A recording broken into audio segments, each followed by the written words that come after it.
This program originates from the National Weather Service in Raleigh and is relayed by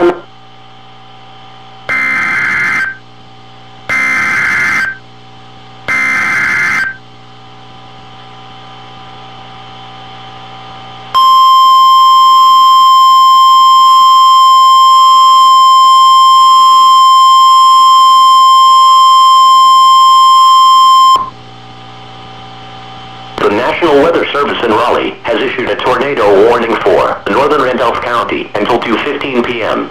At 1:36 p.m., National Weather Service Doppler radar indicated a tornado 13 miles west of Asheboro, moving northeast at 65 miles per hour. Locations impacted include Randleman. Heavy rainfall may hide this tornado, making it difficult to see.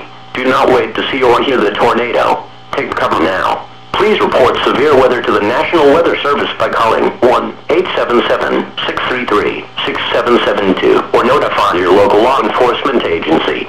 A tornado watch remains in effect until 9 p.m. Saturday evening for central North Carolina. Repeating, a tornado warning has been issued until 2:15 p.m. for the following county: Randolph County, North Carolina.